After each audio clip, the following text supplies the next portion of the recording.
जब जनता होती है परेशान,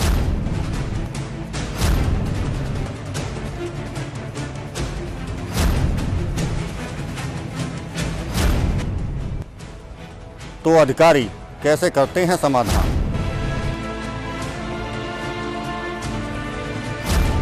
जनता लगाती है गुहार।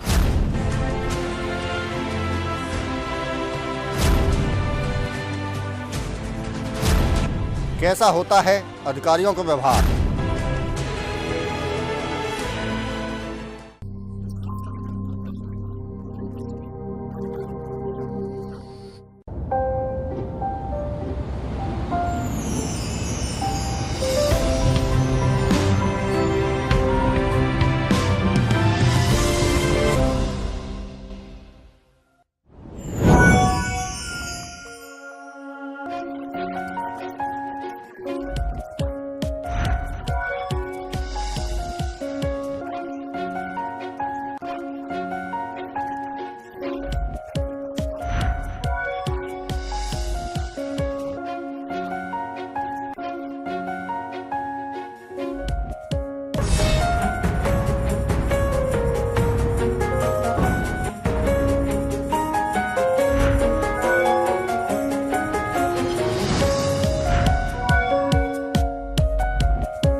जब जनता होती है परेशान,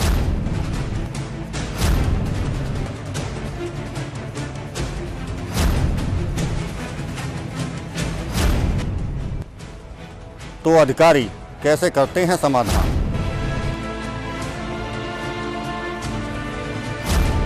जनता लगाती है गुहार।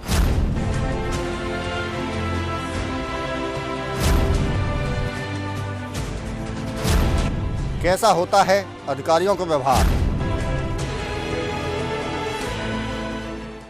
नमस्कार, मैं देवेंद्र कौशिक, बीवीएम न्यूज़ के खास प्रोग्राम ऑफिसर ऑन ड्यूटी में आज हम पहुंचे हैं जिला समाज कल्याण अधिकारी सुशीला के पास, जिनसे उनके कार्य क्षेत्र के बारे में जानेंगे। क्या क्या जनता के प्रति उनके अधिकार हैं, कार्य हैं, उनके बारे में। क्योंकि एक ऐसा डिपार्टमेंट, ऐसा विभाग जहां से जो गरीब लोग हैं या जिन्हें वृद्ध अवस्था में पेंशन मिलनी है, 60 साल के ऊपर के बुजुर्ग हैं, महिलाएं हैं, उनको वो कैसे संतुष्ट कर पाती हैं, कैसे उन्हें सम्मान भत्ता दिलवा पाती हैं और किस तरह उनकी शिकायतों का निपटान करती हैं।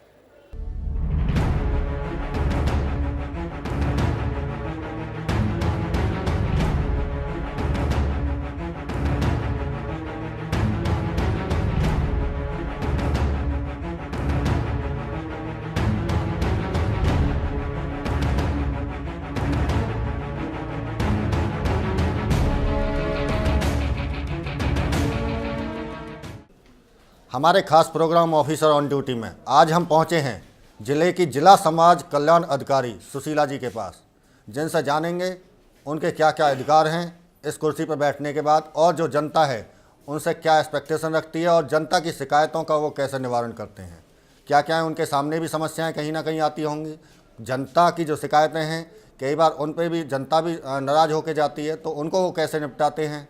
इन सारे मुद्दों पर बात होगी हमारी सुशीला जी। सुशीला जी, सबसे पहले आप जब जिला समाज कल्याण अधिकारी के तौर पर यहाँ बैठे हैं, तो क्या जनता के कामों को आप देख रहे हैं, कौन कौन से आपके अधिकार हैं जो जनता तक पहुँचने हैं।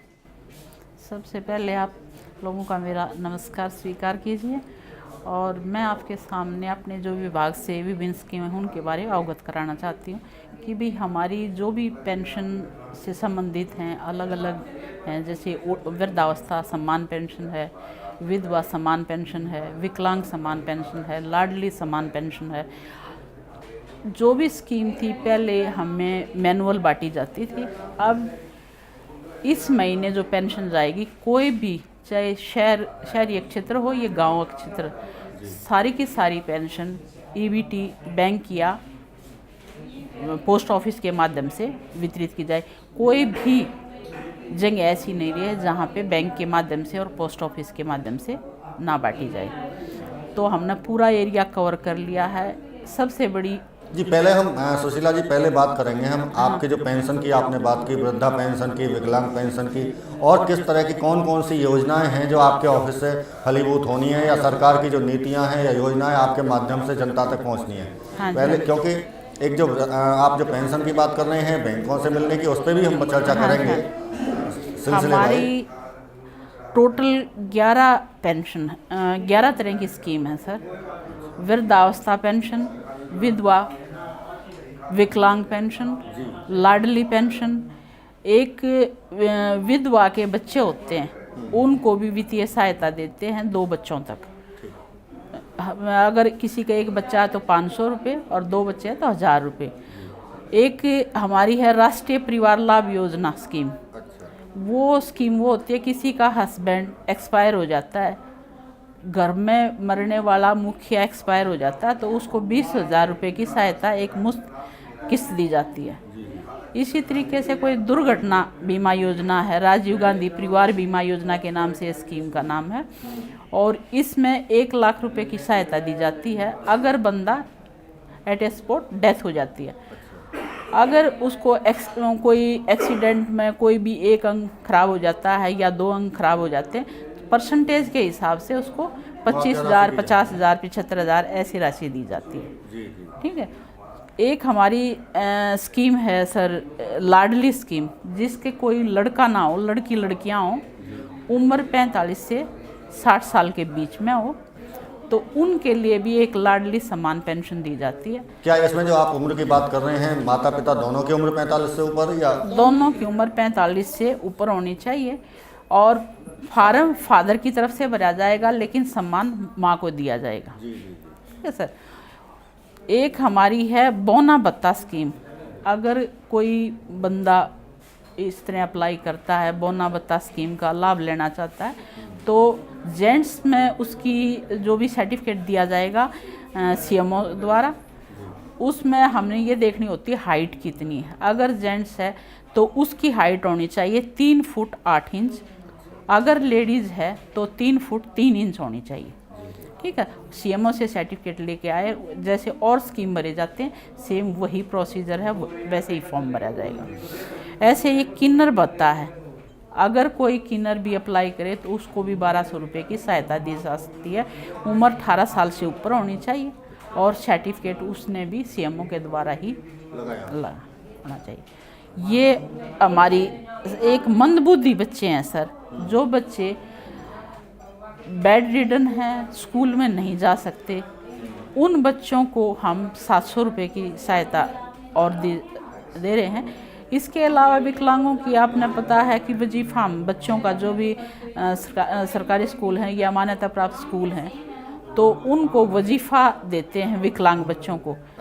कम से कम 40% ऑर्थोपेडिकली हो।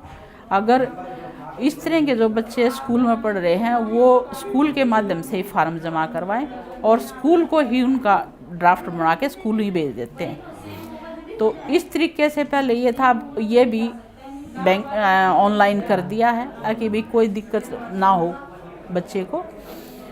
दूसरा एक विकलांग बेरोजगारी भत्ता है। अगर कोई, वो सिर्फ 6 साल तक मिलेगा। अगर कोई इस तरह का विकलांग है, पढ़ा लिखा है, 100% है, उसका 1000 रुपये से स्टार्ट करते हैं 10वीं 12वीं से लेके, जैसे जैसे उसकी क्वालिफिकेशन है वैसे उसको अमाउंट दी जाती है। तो ये हमारी सर सारी स्कीमें थी, इनका अलग अलग करीब करीब जो मैं आप गिनवा रहे हैं 11 तरह की योजना है। हाँ। और सारी की सारी करीब आप गरीबों के लिए ही ये योजनाएं बनाई गई। जी। आपने शुरुआत की वृद्धावस्था पेंशन हाँ से। जी, हाँ जी। ये मान के चला जाए जिला समाज कल्याण अधिकारी या जो कार्यालय है जिले का, ये बुजुर्गों के सम्मान को लौटाने की कोशिश में लगा हुआ है। बिल्कुल सर। जब 60 साल उम्र हो जाएगी तो आप उनको वृद्धावस्था पेंशन देनी शुरू कर देंगे। बिल्कुल। क्या प्रक्रिया है इसको, किस तरह से, अगर 60 साल उम्र किसी की होती है तो कैसे आपसे मिले और क्या प्रक्रिया अपनाए जो उसको पेंशन मिलनी शुरू हो जाए?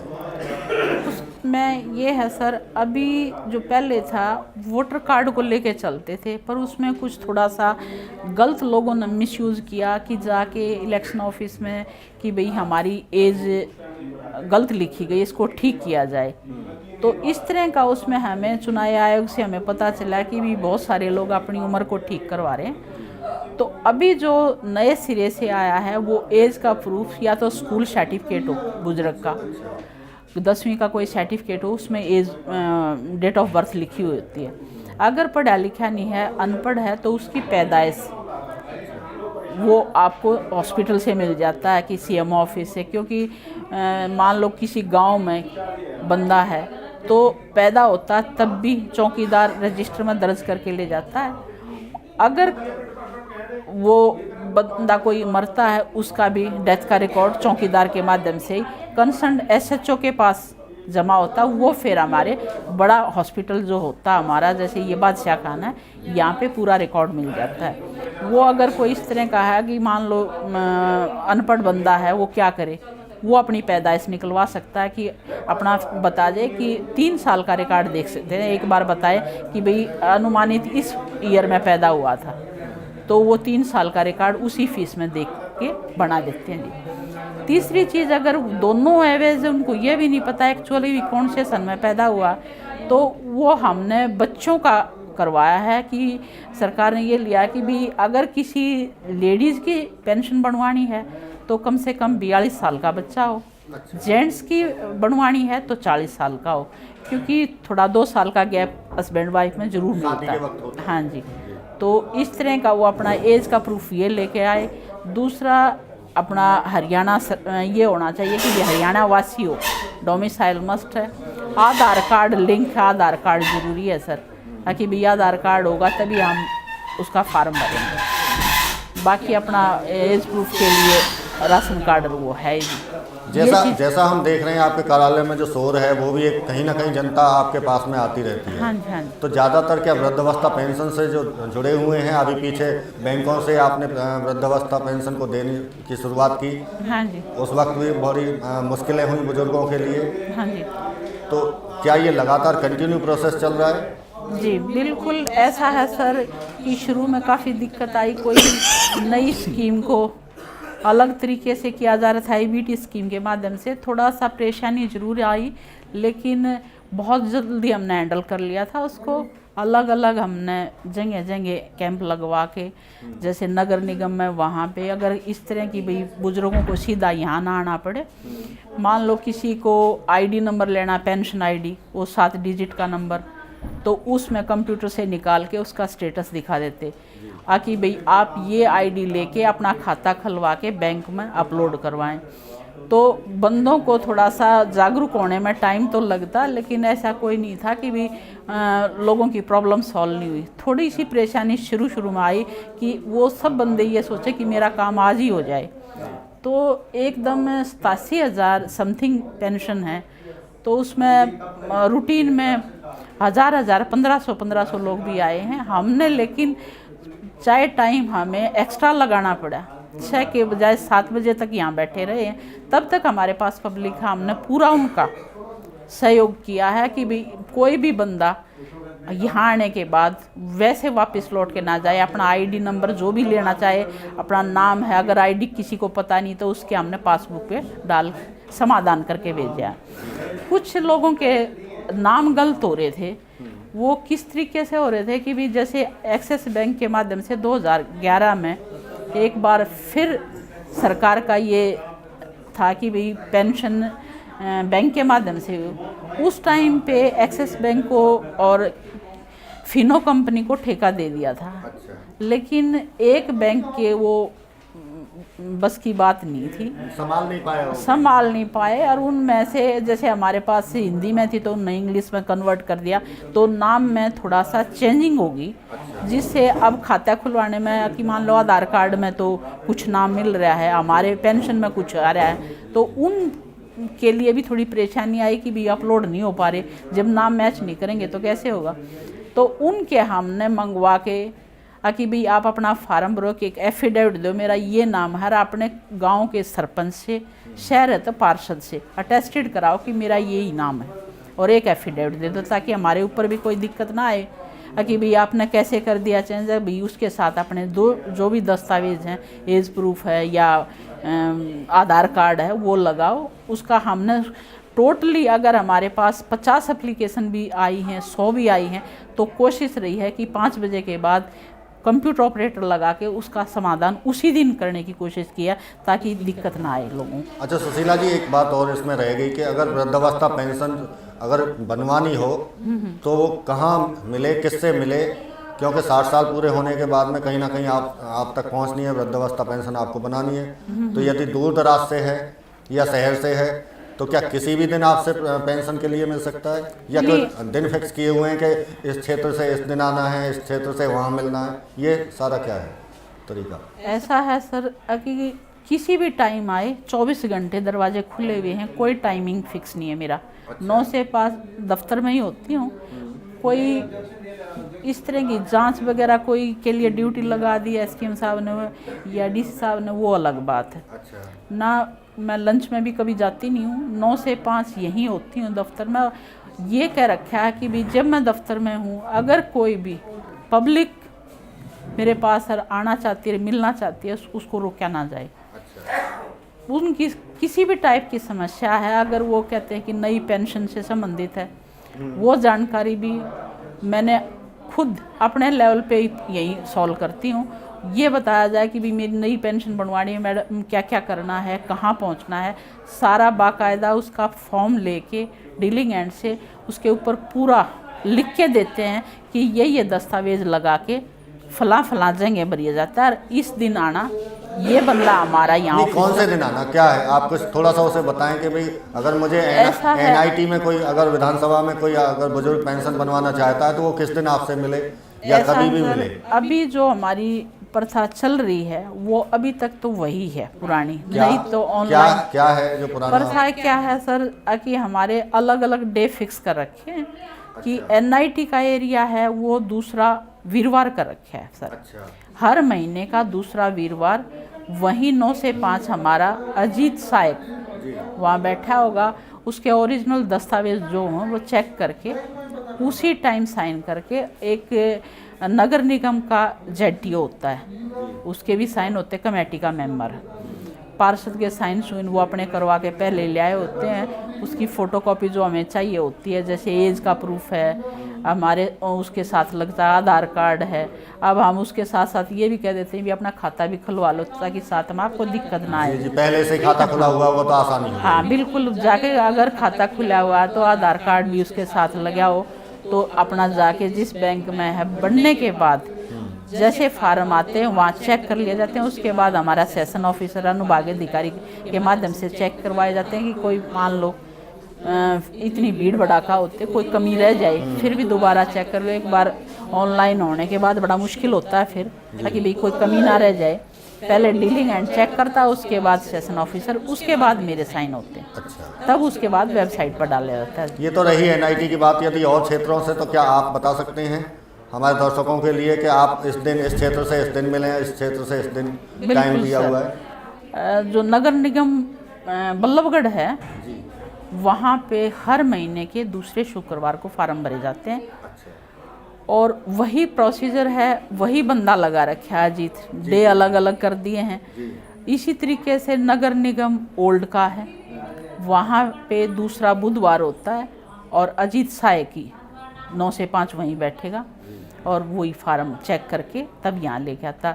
बाकी 2 हमारे पास ब्लॉक हैं, फरीदाबाद ब्लॉक है, फरीदाबाद ब्लॉक जोगिंदर सायक डील करता है और वो वहाँ पे मैं उसको सोमवार को बैठता है। मंगलवार को श्री सुनील सायक होता है और वो बीडीपी ऑफिस में बल्लभगढ़ बैठे। तो जो बीडीपी ऑफिस में जो खंड के बता रहे हैं आप, वो गाँव के लोगों के बुजुर्गों के लिए है? जितने बल्लभगढ़ ब्लॉक में गांव पड़ेंगे वो सारे बीडीपी ऑफिस बल्लभगढ़ में भरे जाएंगे।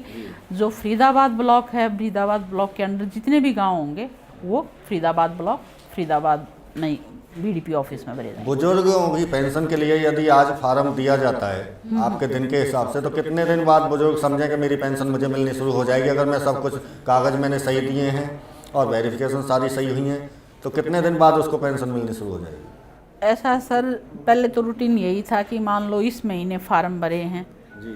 ठीक है, लास्ट तक उसको लेके वीडियोस के साइन होने सब होगा।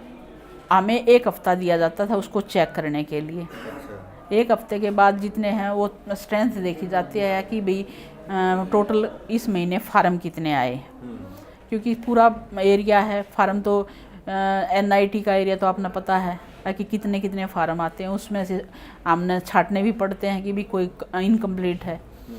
तो कोशिश यही रहती थी पहले तो कि इस महीने भरे जाए तो अगले महीने चढ़ाने का काम कर दें साथ के साथ। लेकिन बीच में कुछ अभी नई जो ये EBT स्कीम के तहत हुआ, उस टाइम पे थोड़ी सी परेशानी क्या आई है कि भाई पुराने खाते जब तक अपलोड नहीं होते तो नए बेनिफिशरी वेबसाइट पर ना डाले जाएं, क्योंकि बीच में फिर सारा डिस्टर्ब हो जाते हैं कि भाई उन बंदों को पता ही नहीं चलेगा, उनको भी साथ के साथ ID देनी होती है, भाई अपलोड करवाओ।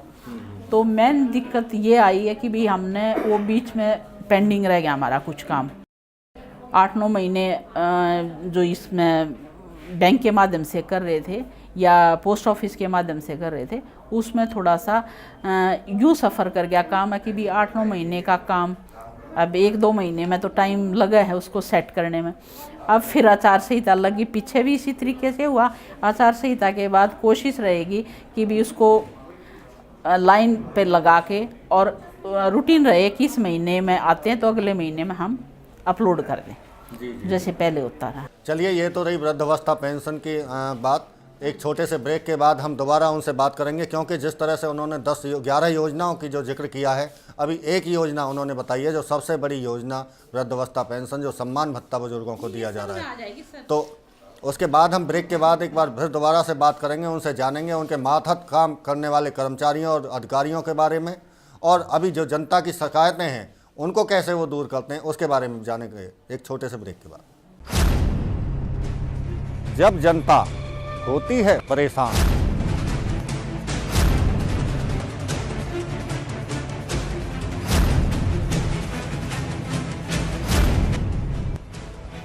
तो अधिकारी कैसे करते हैं समाधान।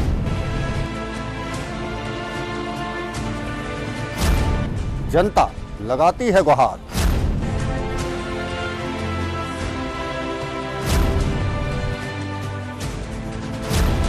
कैसा होता है अधिकारियों का व्यवहार।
जब जनता होती है परेशान,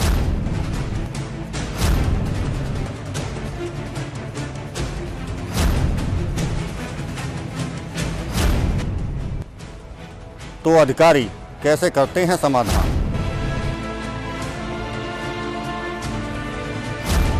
जनता लगाती है गुहार।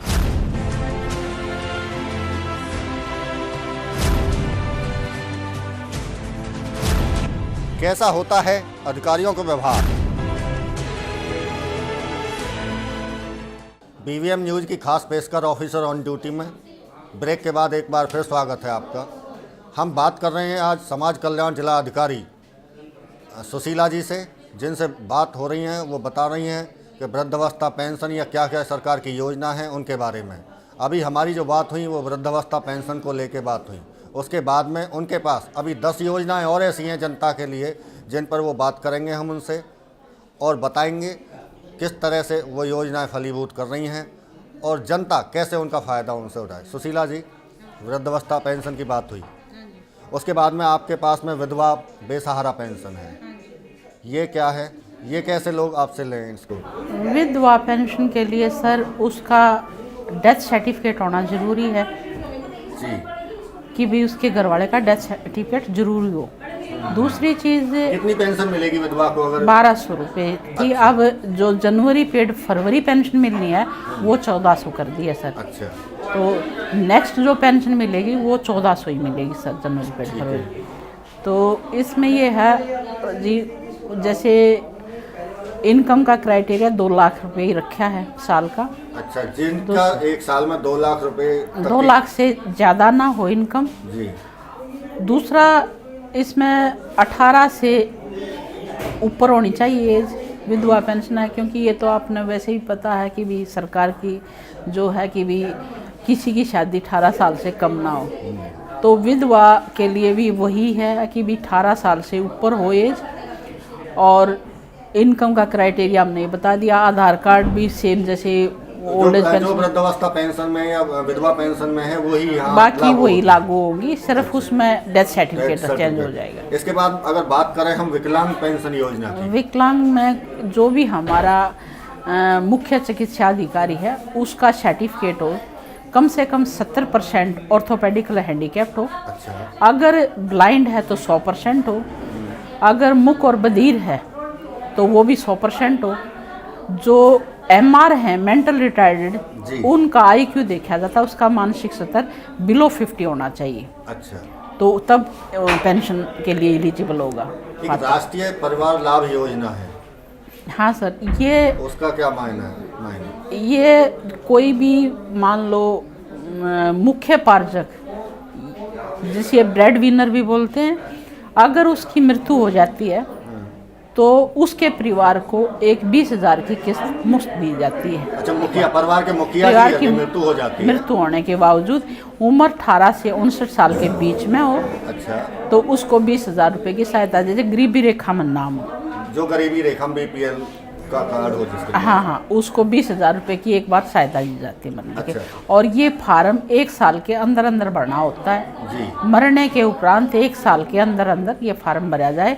अगर किसी कारणवश से BPL में नाम नहीं है और वो इसके पात्र है, अच्छा, तो वो 3 महीने के अंदर अंदर अपनी सिफारिश करवा के DCAD साहब से वो अपना उसका फ़ायदा ले सकता है। जी जी जी। इसके बाद बात करें हम राजीव गांधी परिवार बीमा योजना की। राजीव गांधी परिवार बीमा योजना में सर, किसी परिवार से अगर डेथ हो जाती है एज 18 से 60 साल के बीच में हो, तो उस परिवार को अगर ऑन द लाइन या ऑन स्पॉट डेथ हो जाती है तो 1 लाख रुपए की सहायता दी जाती है। जी, अगर मान लो उस टाइम पे एक्सीडेंट में कोई 1 अंग या 2 अंग खराब हो जाते हैं तो उसको परसेंटेज जो देता है CMO साहब, उसके अकॉर्डिंग सहायता दी जाती मुआवजा राशि उसी के है। अकॉर्डिंग मिल जाती है। बिल्कुल। अगर 1 अंग है तो इतना पैसा मिलेगा, 2 अंग भंग होने के बाद 50,000 मिलेगा। इस तरह के परसेंटेज के ऊपर डिपेंड करता अच्छा, जो बिना पढ़े लिखे बच्चे हैं उनके लिए क्या योजना है आपके पास? है। जो निरक्षर बच्चे हैं उनके लिए? नहीं, हम खाली विकलांग को सहायता देते हैं सर। अच्छा, सिर्फ विधवा के बच्चे जो होते हैं 2 बच्चों को वित्तीय सहायता जरूर देते हैं। अगर विधवा है और उसके बच्चे नाबालिग हैं तो उन बच्चों को 500 रुपये पर हेड के हिसाब से, सिर्फ 2 बच्चों को।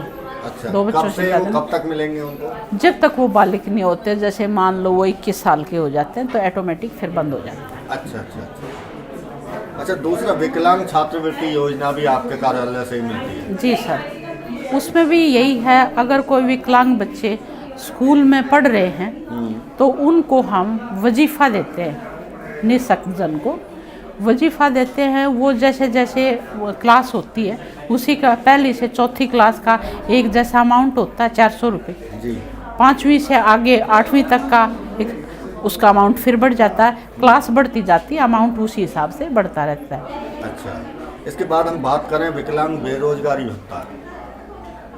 अगर कोई विकलांग है और उसे नौकरी अभी मिली नहीं है जी। तो उसको सरकार भत्ता देती है। अगर बच्चा 10वीं किया हुआ है हाँ।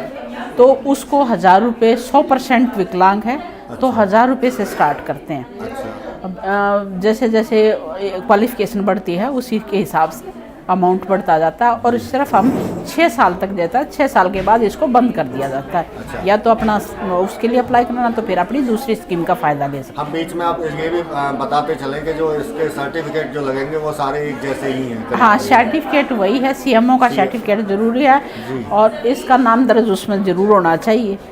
बेरोजगारी भत्ते। एक आपके यहाँ लाडली सामाजिक सुरक्षा बीमा योजना भी है। हाँ जी, उसमें थोड़ा सा ये है जी, एज का दे दिया है कंसेशन है कि भी किसी के कोई लड़का ना हो, लड़की लड़कियां हो जी। तो उसको लाडली सम्मान पेंशन बोलते हैं। अच्छा। वो सहायता देते हैं कि 45 साल से हस्बैंड वाइफ ऊपर हो और 60 साल से वो नीचे, जी। तो जब तक उनको मिलेगी जब तक वो 60 साल का, और मदर की तरफ से उसको दिया जाएगा लाडली भत्ता। वही स्कीम है जैसे बाकी ओल्ड एज को हम जैसे 1200 दे रहे थे, उसका भी 1200 अब जनवरी में उनकी 1400 रुपये कर दी जाएगी। अच्छा, उनको हाँ। 1400 हाँ। दोनों को मिलेगी या ना एक को? अच्छा। एक को मिलेगी, जो भी एज में बड़ा होगा उसकी तरफ से फार्म भरा जाएगा। अच्छा। इसके बाद में एक आपकी है बौना भत्ता स्कीम। बौना भत्ता ये बाकी तो है, हमारे पास 1-2 केस था, वो पलवल हमारा डिस्ट्रिक्ट पहले एक होता था, वहाँ पे चली गई है।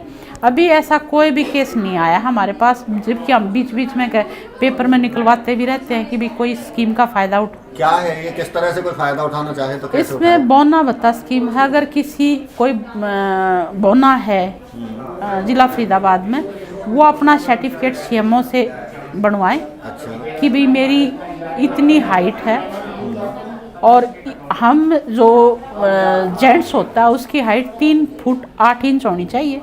लेडीज़ अगर कोई बनवाना चाहती है 3 फुट 3 इंच होनी चाहिए और उम्र 18 साल से ऊपर होनी चाहिए। सर्टिफिकेट CMO द्वारा जारी किया जाएगा। उसके बाद जैसे बाकी पेंशन के लिए अप्लाई करते वही प्रोसीजर। क्या जिले में कोई बौना भत्ता किसी को मिल रहा है नहीं, इस वक्त नहीं है सर। जो हमारे पास यहाँ बना हुआ था वो पलवल हमने ट्रांसफ़र कर दिया कि वो पलवल डिस्ट्रिक्ट में गांव पड़ा था। आप लेकिन अपील करना चाहते हैं कि यदि इस तरह की कोई है बौना है तो आके भत्ता ले सकते बिल्कुल बिल्कुल, कोई इस तरह का है अगर किस स्कीम का जो जागरूक नहीं है तो इससे फ़ायदा उठा सकते हैं आप। अच्छा। एक आपके जो किन्नर भत्ता स्कीम है उसके तहत भी क्या भत्ता मिलता है, क्या है, क्या उनको कैसे दिलवा किन्नर पाते हैं? का भी यही है कि जो उन्हें सर्टिफिकेट तो CMO से ही जारी करवाना पड़ेगा। जी। बाकी उसकी भी 18 साल से एज ऊपर होनी चाहिए और इस तरह का अगर CMO साहब दे देते हैं और अपना ये इस स्कीम का फ़ायदा उठाना चाहते हैं, अपना फार्म भरवा सकते हैं। लेकिन अभी तक यहाँ पहले भी नहीं था, जब डिस्ट्रिक्ट दोनों एक थे तब भी नहीं, कोई आया नहीं है अभी तक इस योजना का लाभ कोई नहीं उठाया है। वो क्यों नहीं उठाना चाहते? हो सकता है कि भाई ये उनको कम अमाउंट लग रही हो। हाँ। उनके मन मुताबिक मिल जाते हैं। नहीं, मन मुताबिक तो तब भी वो अपना काम तो नहीं छोड़ेंगे ना। हाँ, वो कभी इसके लिए आए नहीं। बात तो नहीं है ना कि अगर आपको सरकार ना बिल्कुल नहीं, वो तो अपना उनका है भाई, उसको कोई मना नहीं कर सकता। पर बाकी हमारे ऑफिस में या कभी जहाँ हम फार्म भरे कभी आज तक आया नहीं है, जबकि पेपर में बीच बीच में निकलवाते रहते हैं स्कीमों को। अच्छा, एक आपका आखिरी स्कीम है, योजना है जो मंद बुद्धि बच्चे हैं। हाँ जी। जो स्कूल नहीं जा पाते। हाँ जी। आप उनकी भी कहीं ना कहीं सहायता करते हैं। हाँ वो जी। किस तरह की सहायता आप कैसे करते हैं, उसका भी कोई क्राइटेरिया है? उसका यही है सर, अगर कोई बच्चा स्कूल नहीं जा रहा है, बेड रिटर्न है और उस बच्चे की भी हेल्प को तो उसकी भी ज़रूरत है जी। भाई, वो स्कूल नहीं जा सकता, कोई न कोई तो रीज़न है कि बेड रिटर्न है, उसके घर वाले उसको वहाँ तक ले जाने में भी असमर्थ हैं, तो उसको भी 700 रुपये पर हेड हम दे रहे हैं पेंशन। कि भी वो सर्टिफिकेट वही है, प्रोसीजर CMO से जारी किया होना चाहिए कि भाई ये बंदा है, इसको ये प्रॉब्लम है, 100% विकलांग है या मंदबुद्धि का था, IQ मापा जाता है, या 100% फिजिकल हैंडीकैप्ड है, वो बिल्कुल चल ही नहीं सकता, उसको भी ये सहायता देते तो सुशीला जी, ये मान के चलें जो ज़रूरतमंद हैं, हैं। हाँ जी, चाहे वो बुजुर्ग रहे हों या विकलांग हों, मंदबुद्धि हों, किन्नर हों, बोना हों, इस तरह की जिनको वास्तव में ज़रूरत है उसकी ज़रूरतों को पूरा करने के लिए सरकार की जो योजना है आप यहाँ काम कर रहे हैं। बिल्कुल सर। कई दिक्कत फिर भी हमें आ रही हैं सर, ज़रूरतमंद हैं लेकिन कुछ हाथ बंधे हुए होते हैं हमारे, ताकि भी जो नॉर्म्स कहते हैं उसके अकॉर्डिंग काम करना पड़ता है। कई बंदे होते हैं कि काफ़ी गरीब होते हैं लेकिन उनकी उम्र नहीं होती जिसमें हम भी बाध्य होते हैं बनाने के लिए, तो उनको हमें समझाना पड़ता है कि भाई ये इस कारण से नहीं हो सकता, आप इसके अलावा कोई मेरे से हेल्प है वहाँ मैं आपको इस काम के लिए भेज सकती हूँ। सुशीला जी, एक सवाल और आपसे कि जनता से जुड़ी हुई योजनाएं हैं जो बिल्कुल निचले स्तर पर है, कहीं ना कहीं राजनीति देश में आती होगी, क्या कभी ऐसा मौका है कि राजनीति हावी हुई हो? नहीं, ऐसा और आपको ऐसे काम करने पड़े हो जो नॉर्म्स के मुताबिक ना है? नहीं है। नहीं सर, ऐसा कभी ना मेरे को किसी ने बाध्य किया है और ना ही कभी ऐसा होगा, क्योंकि देखो हम भी सरकार के मुलाजिम हैं, सरकार के द्वारा बनाए हुए हैं, तो ऐसा कोई गलत काम कभी नहीं करेंगे, ना ही हमारे ऊपर कैसे कभी प्रेशर दिया है किसी ने कैसे गलत करने। नॉर्म्स के अकॉर्डिंग ही कोई भी बंदा आए, किसी की सिफारिश की ज़रूरत नहीं है, चाहे कोई छोटा बच्चा आए, किसी तरीके का कोई गरीब बंदा आए, उसकी सहायता के लिए हमेशा तत्पर रहती हूँ। कोई भी काम छूटेगा नहीं है अगर वो योग्य है तो। सुशीला जी, आप इस सीट पर बैठे हैं तो आपके जो अधीनस्थ कर्मचारी अधिकारी हैं उनकी क्या क्या जिम्मेदारी हैं, किस तरह से आप उनसे काम लेते हैं, आप क्या उनके बारे में बताना चाहेंगे? हाँ, मेरे अधीन जो भी सहायक हैं, असिस्टेंट हैं, मेरे इन्वेस्टिगेटर हैं, अलग अलग स्कीम डिस्ट्रीब्यूट कर रखी है कि भाई ये काम आपने करना है, फला काम आपने करना है, उसके अकॉर्डिंगली वो करके मेरे को दिखाते हैं, पुटअप करते हैं, आपके काम में मदद करते हैं कि भाई कल न कोई ऐसा हो कि भाई जो भी उससे हाई अथॉरिटी है उससे चेक करवा लेते हैं, उसके बाद में मैं भी खुद देखती हूँ पूरा काम। और इस तरीके से अलग अलग डिस्ट्रीब्यूट कर रखा है ताकि भी मान लो शहर का एरिया है, एक बंदे को दे दिया, ब्लॉक है दूसरे बंदे को दे दिया, अकाउंट का मैटर है अलग अकाउंटेंट को दे दिया, और मान लो कोई इस तरह का और है क्लर्क के संबंधित है तो उनको दे देते हैं, डायरी डिस्पैच का है, ये अलग अलग काम डिस्ट्रीब्यूट कर रखे हैं क्योंकि ये एक परिवार है जी, सबके सहयोग से ही ऑफिस चलता है, अकेले से तो मेरे से कुछ भी नहीं होगा। जनता की शिकायतें जो आती हैं उनसे आप क्या कहना चाहेंगे, कैसे शिकायत लेते हैं और क्या समाधान कैसे आप कर रहे हैं, और यदि संतुष्ट नहीं होते हैं तो उनके लिए क्या कहना चाहेंगे?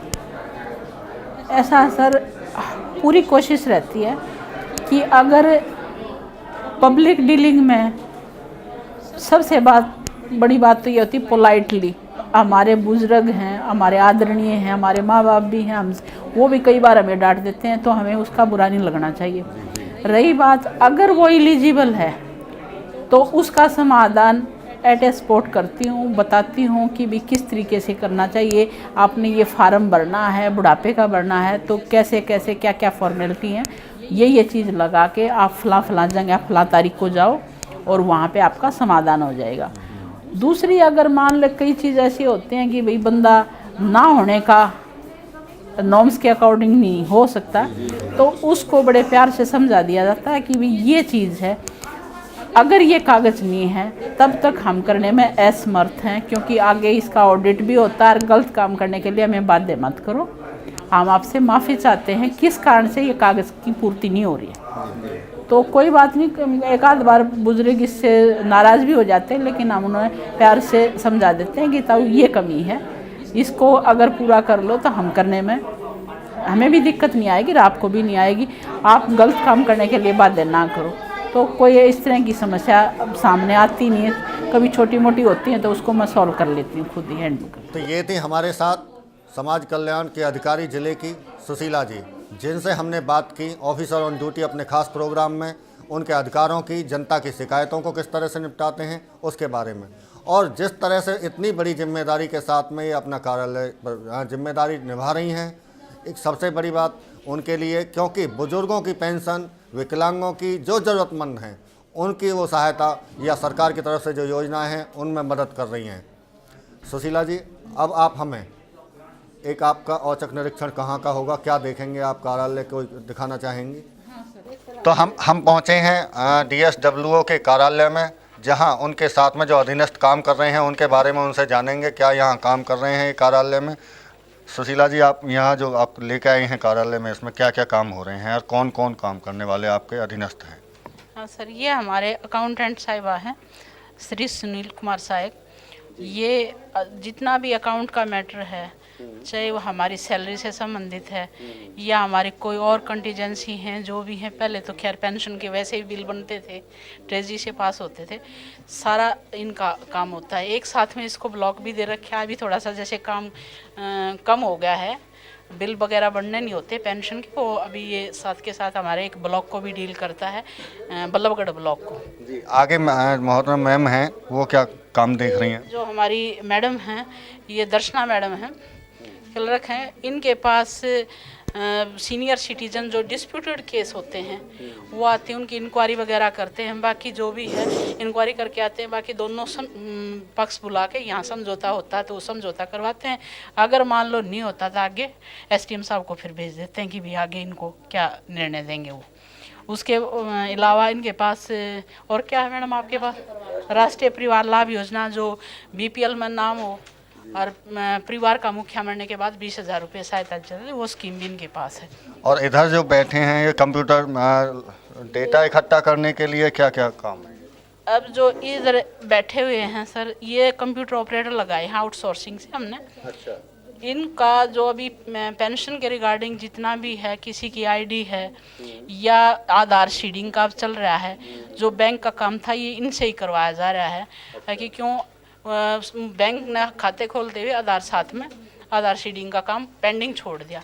तो अब जितना जल्दी हो सकेगा 31/1 तक हमने ये काम पूरा करना है। दिन रात एक करके हम लगे हुए हैं सर, पूरा स्टाफ ही इसके लिए लगाया हुआ है कि भाई आधार इकट्ठे कलेक्ट करके लेके आते हैं, उनके ऊपर ID डाल के, उसके बावजूद हमारे कंप्यूटर ऑपरेटर उसको साइड पे डाल रहे हैं। तो आप देख सकते हैं जिस तरह से जिला समाज कल्याण का जो कार्यालय है उसमें स्टाफ किस तरह से काम कर रहा है, लोगों को समस्याएं हैं उनको निपटा रहा है। तो कहीं ना कहीं पूरी जिम्मेदारी से ये कार्यालय काम कर रहा है। जो हमारा मकसद ऑफिसर ऑन ड्यूटी प्रोग्राम का, अधिकारियों की क्या काम है या उनके अधीनस्थ क्या कर रहे हैं, जनता की योजनाओं को, सरकार की जो योजना जनता तक कैसे पहुंचा रहे हैं, उसके बारे में बात करने का मकसद। और उसमें आज हम पहुंचे थे जिला समाज कल्याण अधिकारी सुशीला जी के कार्यालय में, ऑफिसर ऑन ड्यूटी में। आज के लिए इतना ही। अगले हफ्ते किसी और अधिकारी के साथ होंगे, उनसे जानेंगे उनके कार्य क्षेत्र के बारे में। नमस्कार। जब जनता होती है परेशान,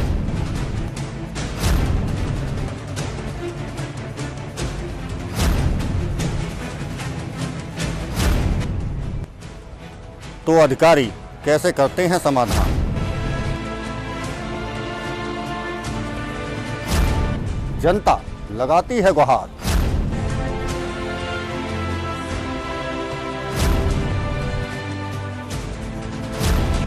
कैसा होता है अधिकारियों का व्यवहार?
जब जनता होती है परेशान,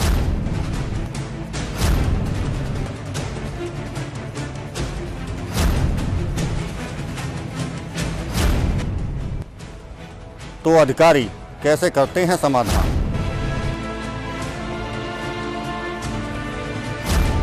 जनता लगाती है गुहार,